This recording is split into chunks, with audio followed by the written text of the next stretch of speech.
Voy a hablar acerca del movimiento LGBT+, el tema de la homosexualidad y cuál debería de ser nuestra respuesta como cristianos ante este desafío que estamos viviendo. La razón por la que voy a hablar de este tema es la siguiente. Hace una semana el Parlamento de Canadá puso en vigencia una nueva ley que votó de manera unánime para comenzar a penalizar las terapias de conversión. Eso significa que a partir de esta semana en el país de Canadá, cualquier persona que le sugiera a una persona que diga tener, digamos, una atracción por una persona del mismo sexo, cualquier persona en terapia que le sugiera a un homosexual, a un gay, a una lesbiana o a una persona de ese movimiento que podría considerar una conversión como una manera de cambiar digamos que su orientación sexual, esta persona puede ser sujeta a un proceso legal que le puede llevar hasta 5 años en prisión. Canadá no es el único país que tiene una legislación como esta, es uno más que se suma a la lista. Francia también discutieron eso al respecto el mes de diciembre, el mes pasado. La Unión Europea toda se pronunció ya en contra de las terapias de conversión. Y las Naciones Unidas, especialmente la Organización Mundial de la Salud, pero las Naciones Unidas, el mes de junio del año pasado, hicieron una invitación a todas las naciones del mundo a que se pronuncien en contra de las terapias de conversión. Esto nos perjudica a nosotros de manera indirecta porque muchos gobiernos consideran el cristianismo que invita a las personas a convertirse para experimentar un cambio de vida como algo que se incluye dentro de las terapias de conversión. Muchos consejeros cristianos son considerados promotores de las terapias de conversión bajo esta perspectiva. De modo que esto puede repercutir, no sabemos cómo lo vayan a aplicar en el gobierno de Canadá, pero ya hay 21 estados de la nación americana que ya legislaron en Estados Unidos en contra de las terapias de conversión para menores de edad. No sabemos cómo vaya a resultar esto a nivel nacional, pero es cuestión de tiempo que esto podría también suceder aquí. En varios estados, en la República Mexicana, en todo el país de Ecuador. Y bueno, esto es un efecto dominó. Y por eso hemos separado el día de hoy para volver a la Escritura y recordarnos a nosotros mismos y recordarle a nuestra cultura que nosotros no pusimos las reglas en este respecto, que las reglas están puestas para nosotros en las Sagradas Escrituras y simplemente nosotros tratamos de seguir esto. Así que hoy va a ser un día de recordatorio y también de instrucción. Ahora, queremos hablar de esto con justicia, con sensibilidad, porque este tema es un tema muy complicado. No solamente es un tema que la cultura quiere discutir y que es muy relevante en los medios en los que estamos viviendo ahora, pero también porque es seguro que todos nosotros, si todavía no, en cuestión de tiempo, vamos a tener que lidiar con esta realidad en nuestra propia familia o entre nuestros amigos, porque todos nosotros probablemente hemos resultado con un primo, un sobrino, un tío, un hermano, un vecino, un compañero de la escuela, un compañero del trabajo que dice: yo soy gay y yo me descubro y yo quiero que me acepten y que me respeten. Y entonces, ¿cuál es la actitud que nosotros vamos a tomar? De hecho, hay tres razones por las que es relevante hablar de este tema. En mi lista que yo tengo aquí de las 3 razones que yo identifico es: número 1, porque la cultura pone un énfasis prioritario en que este tema se acepte en todas las esferas de la sociedad. O sea, ellos ahora, el movimiento LGBTQ+, no solamente ellos quieren que se les respete, pero quieren que se les acepte. Y ellos están trabajando activamente en toda su capacidad para que todos acepten, y el que no lo acepte sea considerado como una parte que está equivocada en la historia, que ellos creen que al final la historia les va a dar la razón, y todos los que no compartamos esa convicción vamos a quedar evidenciados en la historia como aquellos que esclavizaban a sus semejantes o oprimían a las mujeres o discriminaban a las minorías, ahora los que no compartamos esa visión del mundo vamos a ser uno de la lista de los retrógradas de la historia. Entonces, este push que hay del movimiento merece una respuesta. Segunda razón por la que es importante hablar de este tema es porque los partidarios del movimiento LGBTQ+, o sea, del movimiento de la nueva revolución sexual, ellos creen que el enemigo, porque así lo han dicho ellos, no solo quieren que la sociedad lo acepte, pero ellos saben que el enemigo son los cristianos evangélicos bíblicos. Ellos son el enemigo a vencer, según ellos mismos lo han dicho, porque creen que los cristianos evangélicos bíblicos somos personas difamadoras, hipócritas y que los odiamos. Así dicen ellos. Esa es la perspectiva que muchos de ellos tienen de los cristianos evangélicos, que nosotros les levantamos falsos a ellos, que somos hipócritas porque nosotros denunciamos ese pecado mientras estamos consintiendo en otros pecados que son favoritos nuestros según la perspectiva de ellos. O sea, por ejemplo, uno de ellos lo dijo así, dijo, ustedes son unos hipócritas porque un amigo que tengo que dice ser cristiano, se la pasa diciendo que él no puede entender cómo la homosexualidad puede ser tolerada, pero ese es su tema favorito cada vez que está borracho. Entonces, para él ese es el tema, pero él sí se emborracha. O sea, así son ustedes, unos hipócritas. Y también, número 3, este tema es relevante porque ahora hay un creciente número de teólogos que dicen ser cristianos y de iglesias que dicen ser cristianas, que no solamente han revisado su postura acerca del tema, sino que la han cambiado y se están disculpando y dicen, si es cierto, ellos tienen la razón, nosotros tenemos que pedir disculpas y todos deberían de seguir nuestro ejemplo. Entonces, todo esto pues exige de nosotros una respuesta, y no es una respuesta de odio, es una respuesta de cariño, pero también es una respuesta de razón. Como dice la Escritura del Señor Jesucristo, que Él estaba lleno de gracia y de verdad. No solo queremos hablar la verdad bíblica, porque tenemos que decir lo que la Biblia dice, pero debemos decirlo con el Espíritu de nuestro Señor Jesucristo, llenos de amor, de compasión y de gracia para las personas que sufren esta confusión. Bueno, habiendo dicho eso, aclaremos términos. Cuando este movimiento empezó hace muchos años, se le llamó la nueva revolución sexual. Alfred Kinsey fue un psicólogo que hizo estudios en materia de la sexualidad humana en la década de los 50.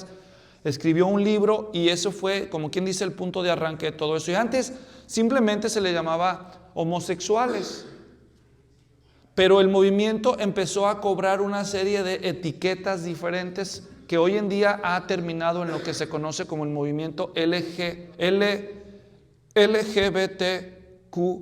y el signo de más. Porque esto ha seguido y dijeron, no, pues ¿a dónde va a parar esto?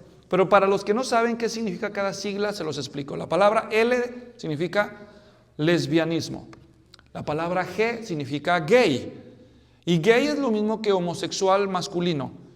Antes le decíamos homosexuales a las personas que tenían una atracción hacia las personas del mismo sexo, pero las mujeres dijeron, no, nosotros no somos homosexuales, somos lesbianas. Y los hombres empezaron a decir aquí en inglés que ellos preferían el término gay. Ahora, para los que no saben, la palabra gay en inglés significa feliz. ¿Ok? Eso significa. Si escuchas canciones o haces lecturas del idioma en inglés de hace unas décadas, encuentras la palabra gay, eso significaba. Pero ellos tomaron la palabra y se la apropiaron para identificarse con ella. Así que si tú lees o oyes una canción que diga, oh, I am a gay person, entonces no vas a entender, tú puedes malinterpretar que la persona tal vez está diciendo que es una persona homosexual, cuando realmente simplemente está diciendo que era una persona feliz hace unas décadas. ¿Entienden? Pero hoy en día la palabra gay significa ya no solamente feliz, sino que significa para ellos una persona varón que tiene una atracción hacia una persona del mismo sexo. Y luego después tenemos LG y luego tenemos la B, que es bisexual. Una persona que dice que le atraen los dos. Luego tenemos la palabra T, que significa transgénero. Las palabras transgéneros, las personas transgénero no son personas que solamente sienten una inclinación, que se identifican con el sexo opuesto del cual es su cuerpo, sino que además hacen cirugías para modificar su complexión anatómica. ¿Entienden? Una persona transgénero es una persona que ya se sometió a cirugías para parecer más como una persona del sexo contrario. Luego tenemos la letra Q, es LGBT, LGBTQ. Y la palabra Q es para la palabra en inglés queer, que significa en el inglés antiguo extraño o raro. Los queer dicen, pues yo no sé ni qué, pero así como no sé. Entonces ellos dicen que tienen una atracción extraña por otras cosas extrañas. Y ahí ya puedes meterle casi todo lo que quieras, ¿no? Así que ahí entran las personas que tienen una identidad o una, ¿cómo se llama? Una preferencia hacia una sexualidad de una manera que rompe todos los esquemas. Como la lista no paraba, entonces ya dejaron, mejor ahí le pusieron la letra, el signo de más, porque todavía hay otros más. ¿Como cuáles? Les voy a explicar para los que no saben qué otros hay. Hay otra T, que es para los transexuales. Estos son las personas que se expresan en un género opuesto al de su nacimiento. Es lo que antes llamamos un transvesti. Estos no se operan, pero se aparentan, en su apariencia se fijan como si fueran personas del sexo contrario al que son. Hay otra T, entre los nativoamericanos, los indígenas de Estados Unidos decían que había personas de dos espíritus. Entonces, era espíritu de hombre y de mujer en el mismo cuerpo.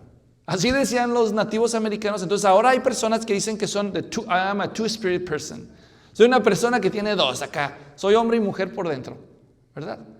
Pero eso es por dentro. Y a esos ahora les llaman a two-spirited person también. Y hay otros que dicen, bueno, pues, ¿para qué decirlo así? Mejor digámoslo derecho. Y entonces otros dicen, mejor hay que decir que soy intersexual. Entonces la letra I para esos.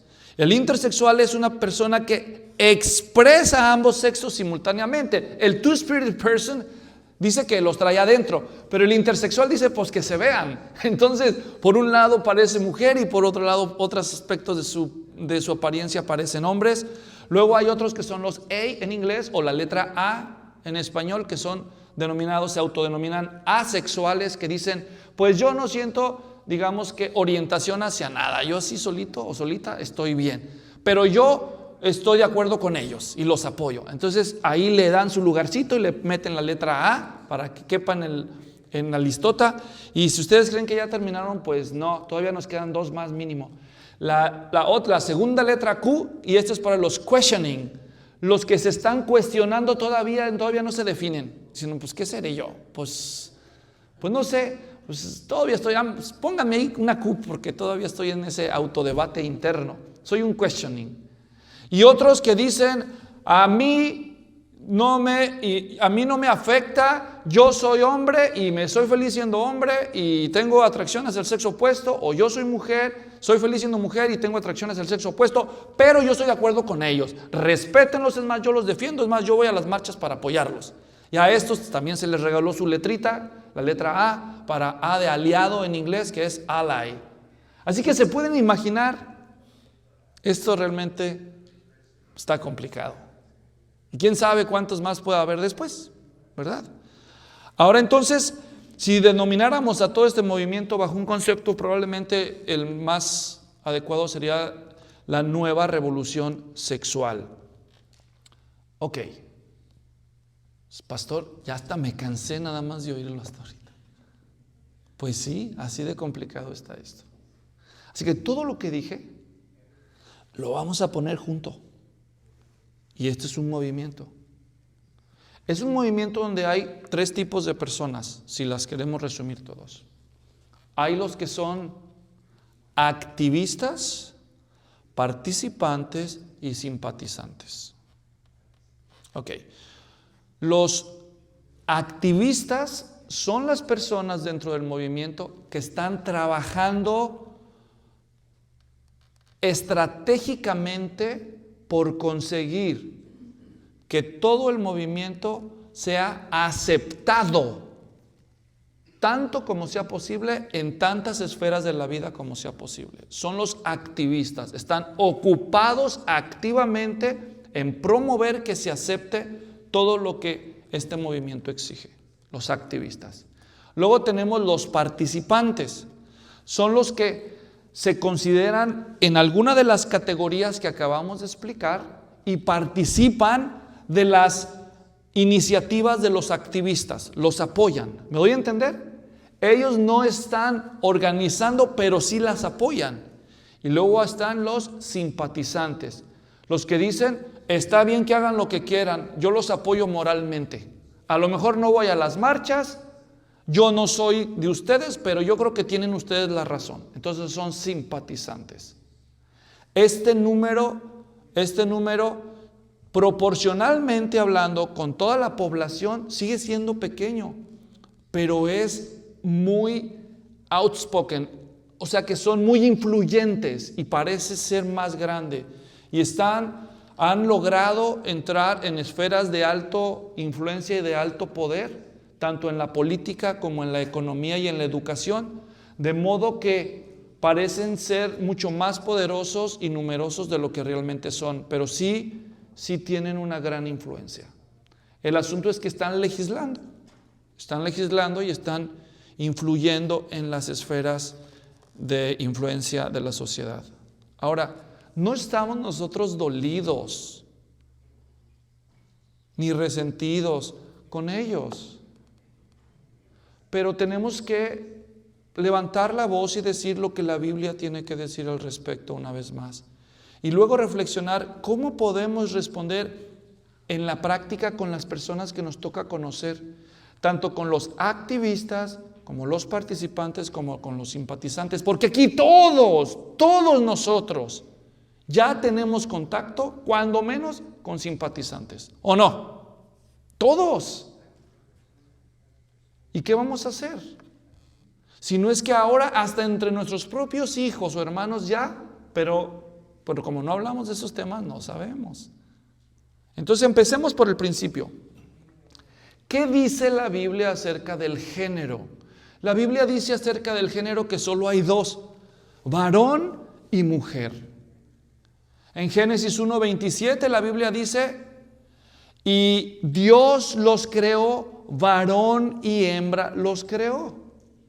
Y luego en Génesis 2:24 las escrituras dicen, por tanto dejará el hombre a su padre y a su madre, se unirá a su mujer y los dos serán una sola carne. Entonces, según los estándares bíblicos desde el principio, solo hay dos géneros, hombre y mujer, lo cual queda demostrado por la anatomía y fisiología de los individuos. Es decir, la forma del cuerpo de una persona y la capacidad reproductiva de esa persona está en congruencia con el género que se le asignó. Es decir, que si la Biblia le llama hombre o varón a esta persona tiene órganos distintivos de los hombres y en el proceso de la reproducción humana realiza una función propia del hombre y la mujer de manera similar de acuerdo a su género. Entonces hay hombre y hay mujer en la Biblia y eso es todo. Y la Biblia además dice que el hombre, varón, se unirá a su mujer y al invocar la bendición de Dios ya se unen en una sola carne. Entonces, eso es la definición bíblica del matrimonio. ¿Me entienden? Esa es la definición bíblica del matrimonio. De hecho, la palabra matrimonio viene del término griego mater, que significa madre, y habla de la unión de dos personas para que se pueda garantizar la maternidad. Entonces, un matrimonio, por definición, matrimonio, exige que haya una persona de un género y la otra persona del otro género. Alguien podrá decir, pero eso fue en el Antiguo Testamento, Luis. Las cosas cambiaron con el tiempo. Pues entonces, al ir al Nuevo Testamento descubrimos que las cosas siguen igual. Porque cuando el Señor Jesucristo es cuestionado acerca del tema del divorcio, Él aprovecha para hablar de este tema Y en Mateo 19, 4 y 5, Jesús hace precisamente lo que acabo de decir, validar Génesis 1, 27 y Génesis 2, 24. Es decir, cuando Jesús habla del matrimonio dice, bueno, el que los creó, varón y hembra los creó. Eso es en Mateo 19, 4. Entonces el Señor Jesús está citando Génesis 1, 27 que ya mencioné. Y después en el versículo siguiente, Mateo 19, 5, Jesús dice, por tanto dejará el hombre a su padre, a su madre, se unirá a su mujer y los dos serán una sola carne. Y ahí está citando Génesis 2, 24. Los discípulos que Él envía, cuando se van, Jesús se asciende al cielo y ellos empiezan a predicar el evangelio y enseñar a los nuevos cristianos de las nuevas culturas. Ellos se enfrentaron a dos retos. Tanto la cultura griega como la cultura romana eran culturas homosexualizadas en cuanto a su aceptación de los roles. Es decir, tanto entre los griegos como entre los romanos, la homosexualidad entre varones se veía como algo completamente aceptable y normal. Algunos de los más grandes filósofos de la historia, como Aristóteles, practicaron la homosexualidad. De hecho, está documentado que hubo una relación homosexual entre Aristóteles y su discípulo Alejandro Magno, el gran general. ¿Y qué decir de los emperadores romanos? Séneca, el historiador romano no cristiano, en su libro llamado Los 12 Césares, registró que de los 12 Césares que él incluyó, incluyendo Nerón, que fue uno de los Césares en los tiempos de los cristianos, de los 12 Césares que él registra en su crónica, solo Claudio, que gobernó Roma como del 48 al 54 de nuestra era, el libro de los Hechos en el capítulo 18 menciona al emperador Claudio. El emperador Claudio fue el único de esos 12 emperadores que no tuvo ya sea amantes o matrimonios homosexuales. Emperadores como Nerón llegó a tener hasta 5 matrimonios, de los cuales 2 fueron con homosexuales. ¿Y qué decir del emperador Adriano, que hasta construyó una ciudad en el honor de uno de sus amantes varones que murió ahogado en el río Nilo? Y le construyó un templo y lo deificó. Entonces, eso era el pan de cada día. Ellos se enfrentaron al reto de la cultura. Y segundo, ellos se enfrentaron al reto de ser vistos como anticuados. ¿Me entienden? Porque los apóstoles reafirmaron las palabras de Jesús y las palabras del Antiguo Testamento en cuanto a la postura de la sexualidad. Es decir, el apóstol Pablo en pasajes como en 1 Corintios 6, 16 dijo lo mismo que el Señor Jesús, o en Efesios 5, 31. Por tanto dejará el hombre a su padre, su madre, se unirá a su mujer, serán una sola carne. Entonces, tanto el Antiguo como el Nuevo Testamento en la Biblia nos presentan solo 2 géneros. 2 géneros que son compatibles con el diseño divino. Dios diseñó el hombre de una manera, Dios diseña a la mujer de otra manera, y entonces los define de esa manera, de acuerdo a su diseño. Hay una correspondencia entre el diseño divino y el rol humano propio de ese diseño. El hombre es hombre y cumple roles de hombre, y la mujer sus propios roles. Pero, ¿qué culpa tienen los gays, Luis? Me preguntaría alguno. ¿Qué culpa tienen ellos de haber nacido así? Porque así nacen algunos. Es más, yo estoy seguro, dicen muchos de ellos, que solo es cuestión de tiempo hasta que se descubra el cromosoma gay. Un día van a descubrir que entre los genes, vas a ver que esto no lo pueden ellos controlar. Todos hemos conocido niños, dicen algunos de ellos, que desde chiquitos estaban amanerados o así como... Bueno, eso es lo que ha descubierto la ciencia hasta el día de hoy. Ahora, esta no es una ponencia científica, obviamente, esta es una predicación cristiana, bíblica.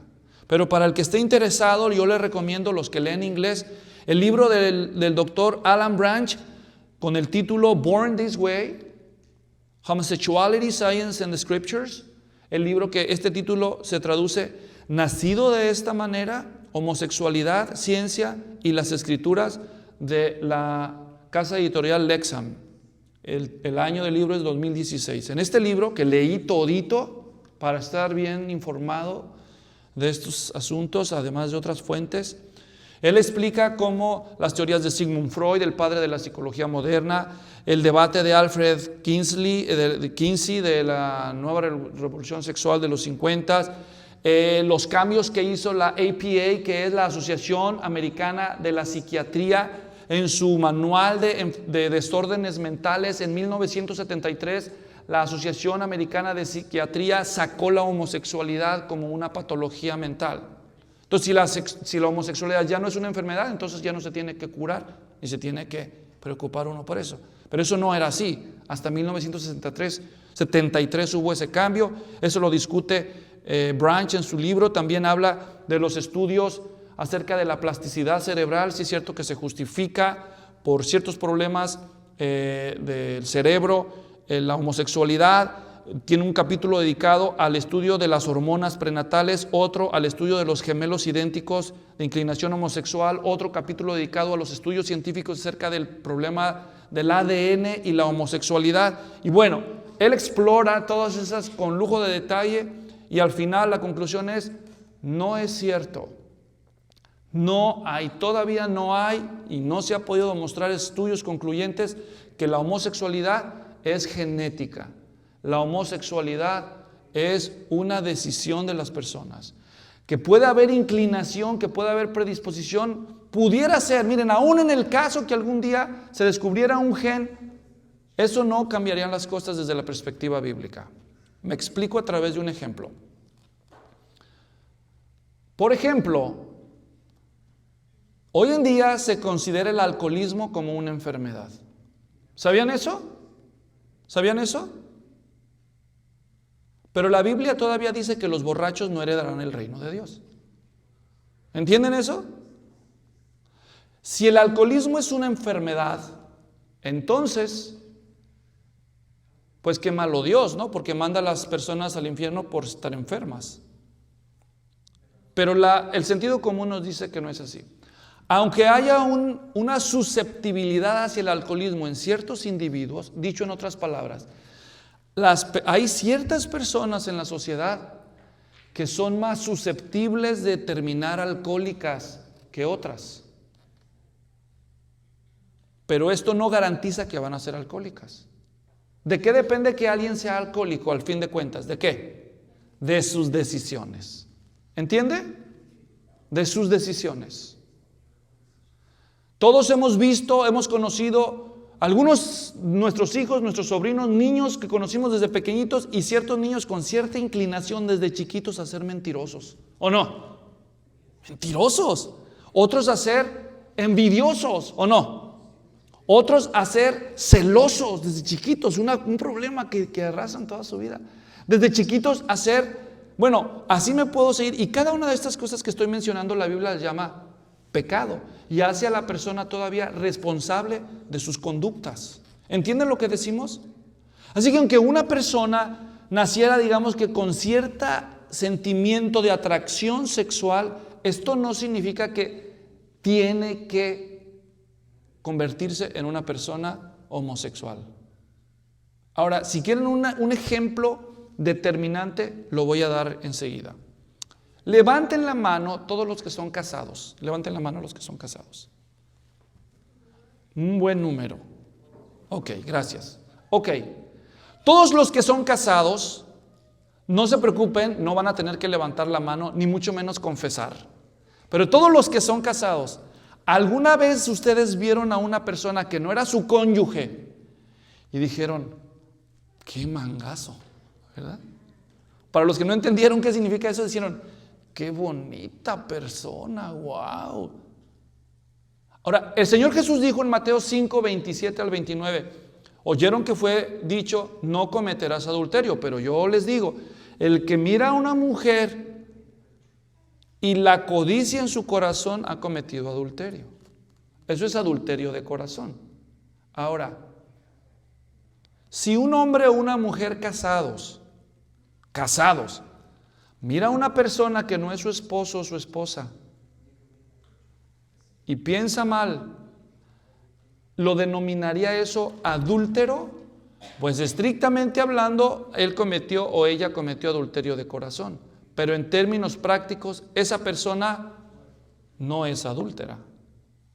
Pero esa persona reconoce que es un ser humano, es un cristiano que todavía está luchando con malos pensamientos. Pero esto no significa que la persona es un adúltero o una adúltera. ¿Entienden lo que estoy diciendo? Simplemente es parte de la realidad humana.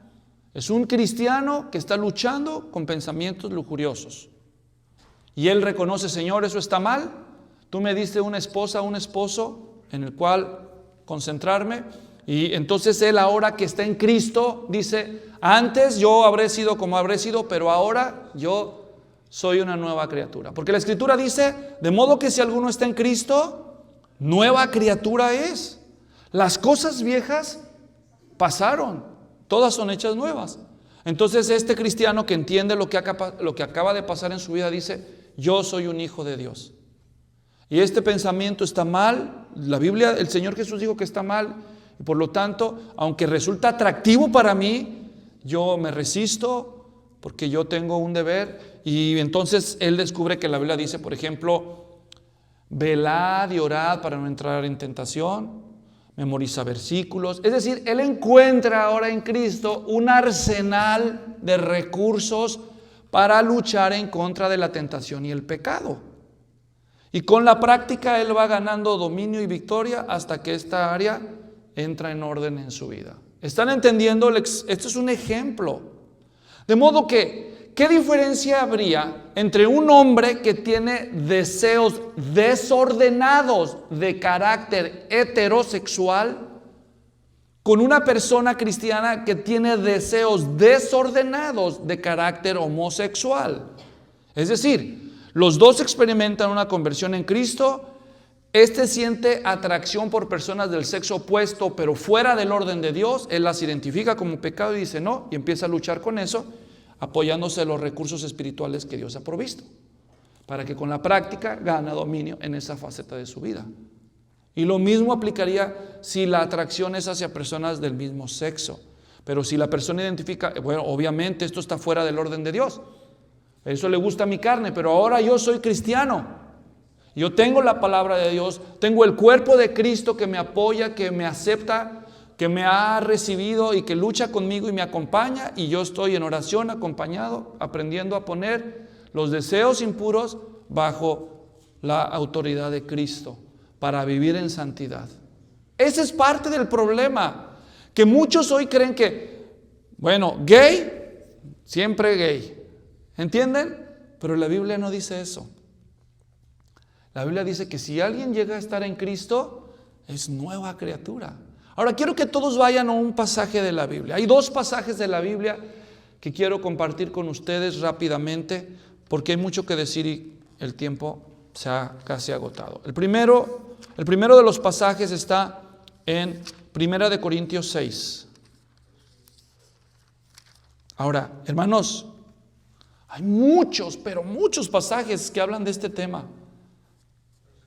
Pero realistamente, quizás no los recuerdes todos, pero vas a recordar uno. ¿Están listos? 1 Corintios 6, 9 al 11. 1 Corintios 6, 9 al 11. ¿Están listos? ¿Cuál es? A ver, de memoria. ¿Cuál es? 1 Corintios 6, 9 al 11. Leo.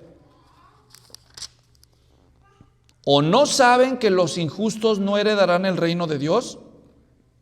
No se dejen engañar. Aquí, pausa.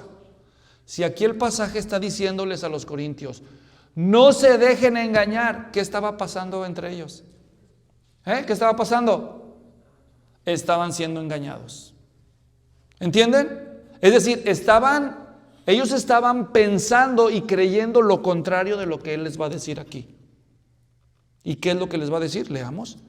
No se dejen engañar, ni los inmorales sexuales, eso se refiere, los pornoi en griego, es decir, los que cometen cualquier tipo de inmoralidad sexual. Dice, los inmorales, ni los idólatras, ni los adúlteros, para ser más específicos.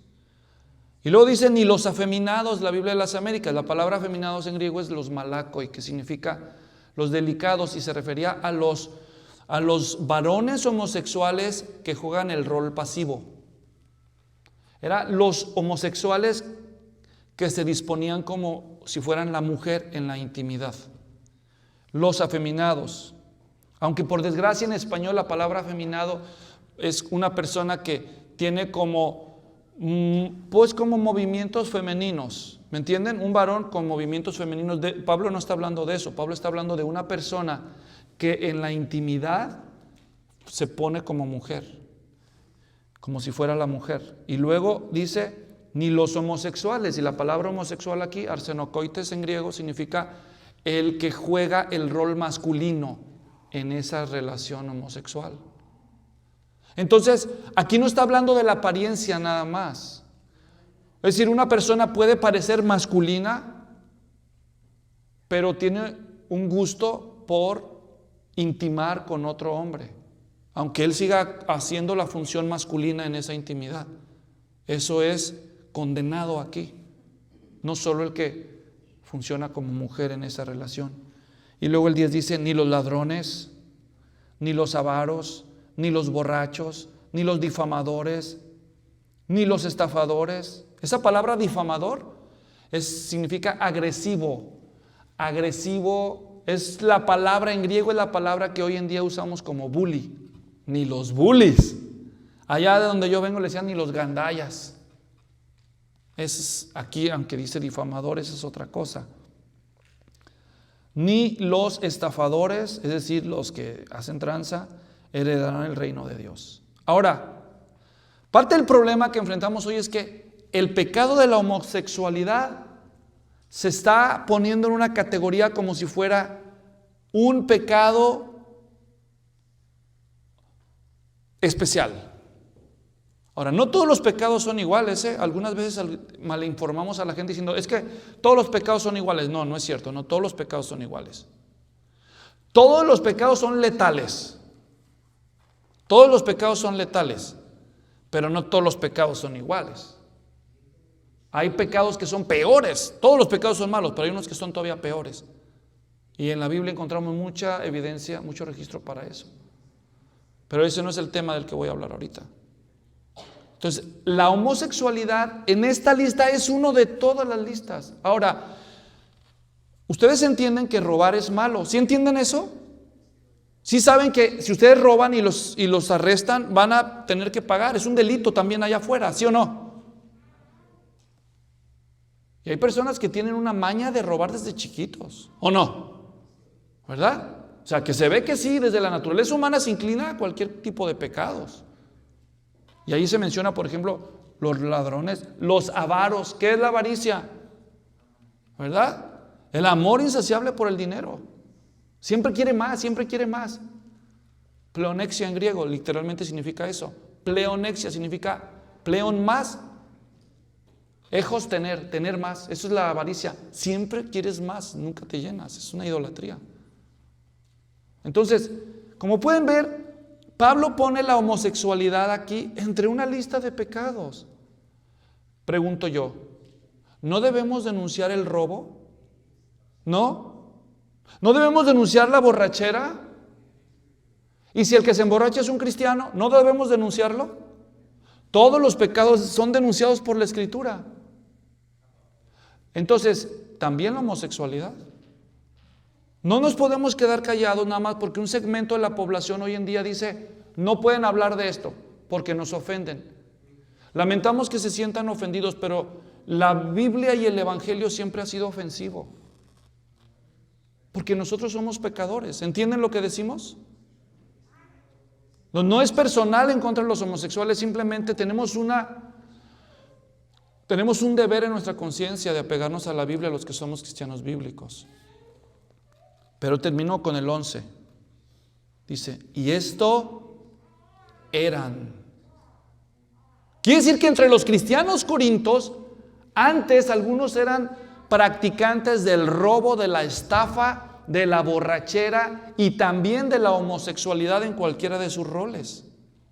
Pero aquí está Pablo diciendo, esto eran.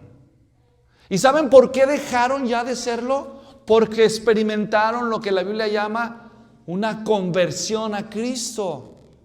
Cuando una persona se convierte a Cristo auténticamente, ya no es lo que antes era. Ahora es un hijo o una hija de Dios.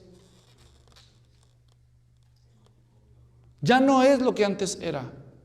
Miren lo que dice el versículo. Fueron lavados,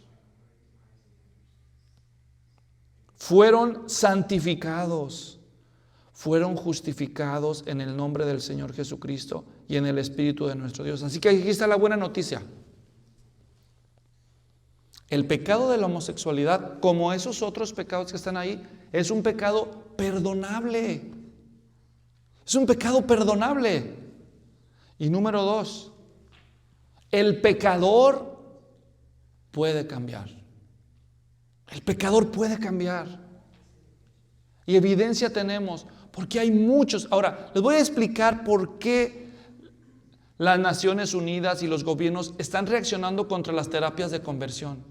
Porque entre las terapias de conversión que se han practicado para liberar a los homosexuales de su orientación sexual, han estado la privación de los alimentos, la privación de el agua, la privación de la libertad, la privación del sueño, hasta les han dado electroshocks a los pobres en algunos regímenes como en China para curarlos. ¿Y qué creen? ¿Funcionaron los métodos para curarlos? ¿Qué creen ustedes? Claro que no funcionan. ¿Cómo van a funcionar? Eso es tortura y eso es lo que los gobiernos están en contra.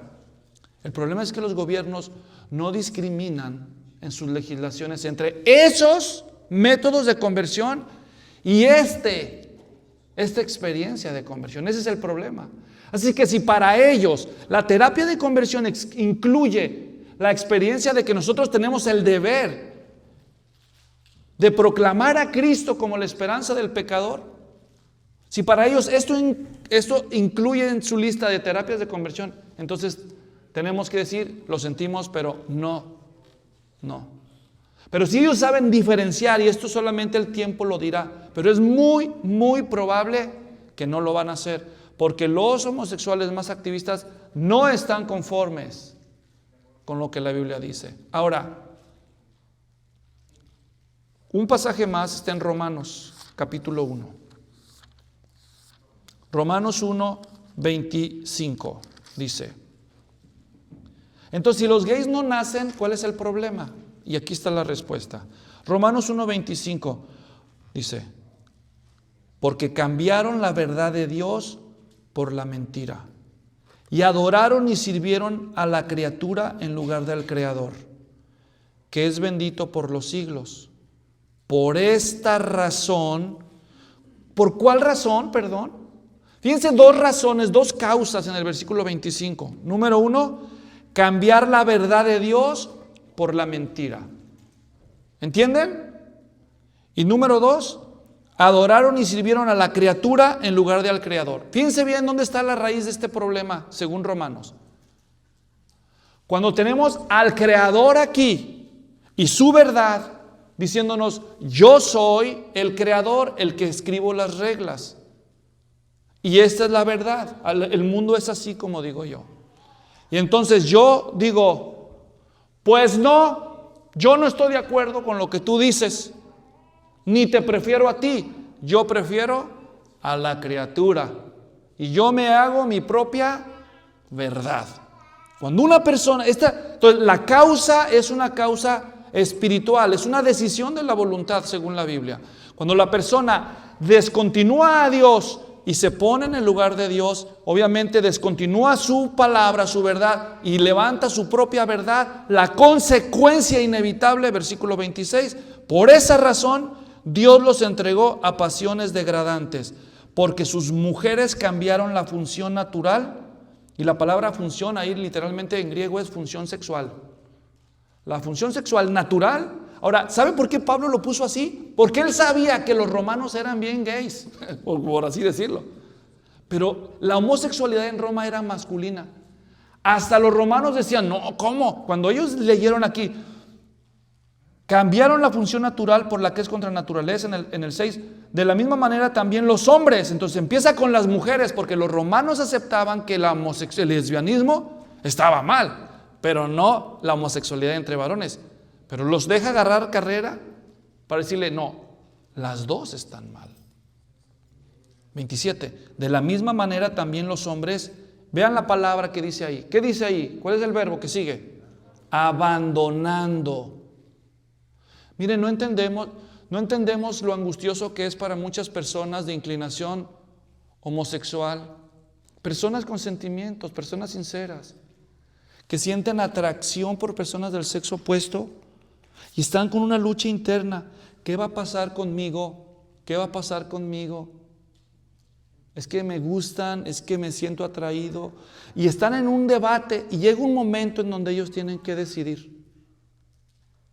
¿Tienen que decidir qué? ¿Qué van a hacer? Y solo hay dos opciones: dejarse llevar por esos sentimientos o decir, Dios, quiero vivir en orden, ayúdame. ¿Entienden lo que estoy diciendo? Pero si en ese proceso llega alguien y le dice, pero ¿por qué te atormentas? Si tú naciste así, tú no escogiste ser así, tú eres así y siempre lo serás. Deberías sentirte orgulloso de ser así. Entonces, ¿cuál es el problema? Solamente a salir del closet. Entonces la persona es confundida.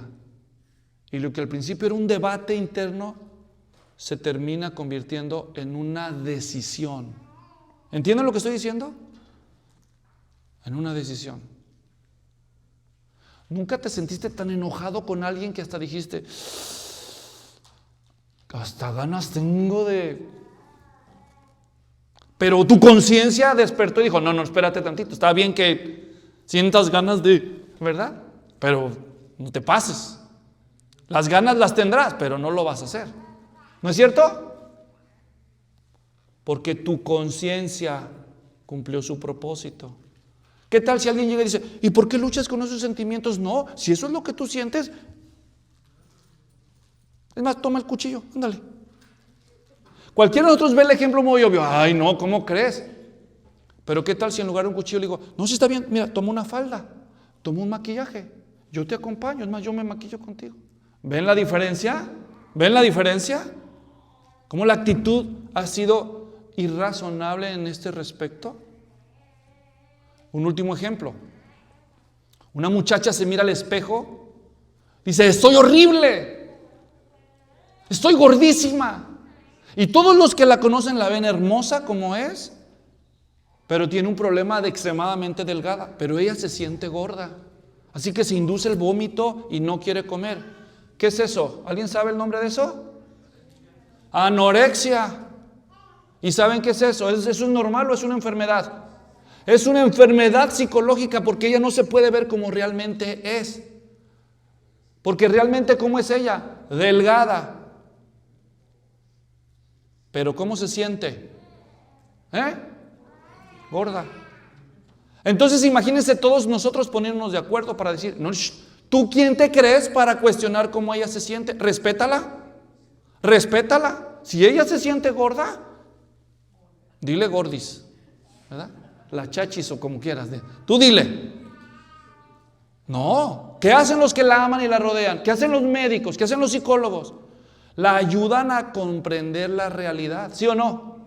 Pero hoy vivimos en la etapa de la historia donde este principio puede aplicar en todas las facetas de la psique humana, menos en esta faceta. Si tú te sientes, respétenlo.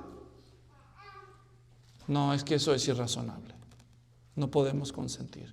Entendemos el sufrimiento que viven, pero sabemos por experiencia propia, porque si bien nosotros no hemos compartido esos sentimientos, hemos sido esclavos del pecado, pero conocemos a alguien que nos liberó, ¿sí o no? Y también entre nuestros hermanos hay muchos que vivían de esa manera y aunque siguen luchando con pensamientos y sentimientos de atracción desordenados, no son homosexuales, ni lesbianas, ni gays, son cristianos, hijos de Dios, que tienen sus propias luchas con sus propias tentaciones como todos los demás, pero que al ser aceptados, acompañados y reforzados, y a pesar de que pudieran tener un tropiezo de vez en cuando, están en esa santificación progresiva, son nuevas criaturas, porque Cristo cambia vidas. Así que, para concluir, la próxima vez que te tiren la carnada con la pregunta: oye tú, Roberto, ¿tú qué opinas de los gays? Tú, Susana, ¿qué opinas de el movimiento LGBT? Antonio, ¿qué opinas de las lesbianas, de los homosexuales? ¿Qué opinas de la homosexualidad? O sea, la próxima vez que te pregunten eso, pregúntenme ustedes a mí, a ver, háganme la pregunta.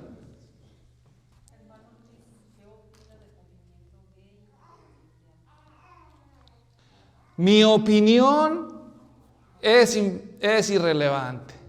Mi opinión es tan importante como la de usted en este sentido, pero mi opinión no es la más importante. Lo que importa aquí saber es lo que Dios dice en las Sagradas Escrituras acerca de ese tema. ¿Usted sabe lo que Dios dice en las Escrituras acerca de ese tema? Porque creo que eso es lo más importante. Así se la devuelvo yo. Aquí mi opinión pues sería la opinión mía contra la suya o a favor de la suya. No, lo que importa es la opinión de Dios en las Escrituras acerca de eso. ¿Usted sabe lo que Dios opina en las Escrituras? Se la devuelvo. Ahora yo les pregunto, ¿usted sabe lo que Dios opina en las Escrituras de este tema? Y solo hay dos posibles respuestas. ¿Cuáles son? A ver, no los oí. Solo dos. ¿Sí o no?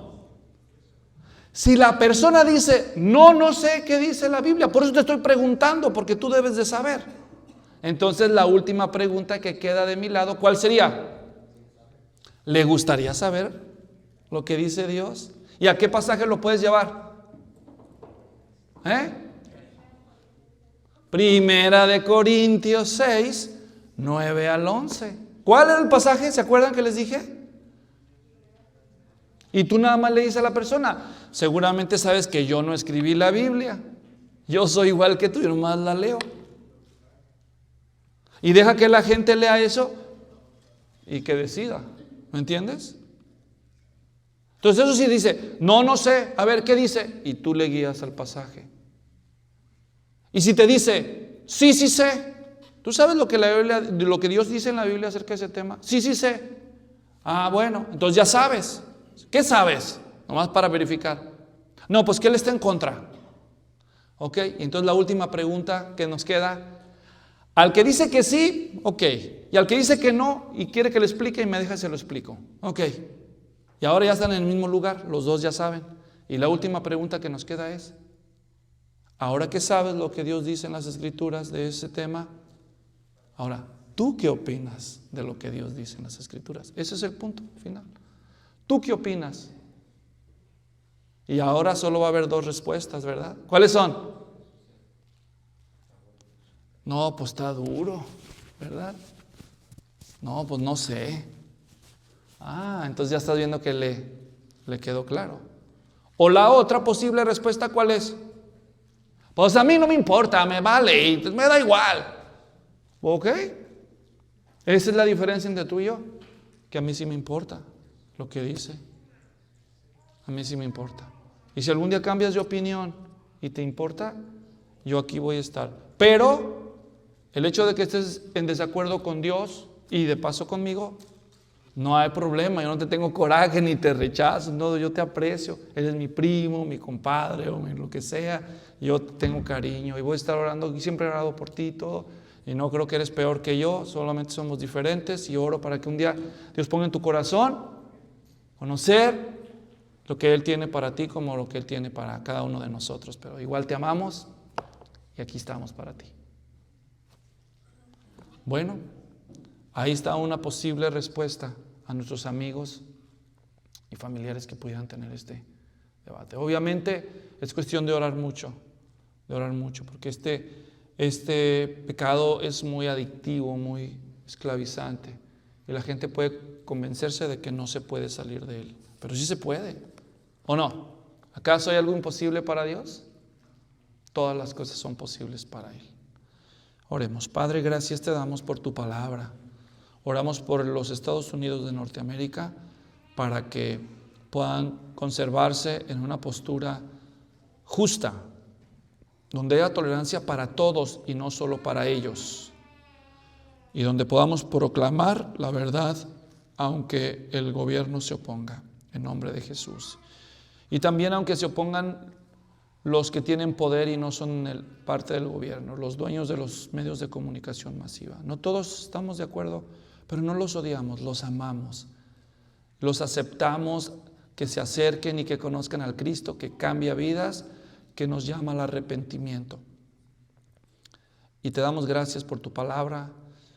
Oramos por nuestros conocidos que están en ese ambiente, que puedan conocer la verdad y salir de la confusión. En el nombre de Jesús, amén.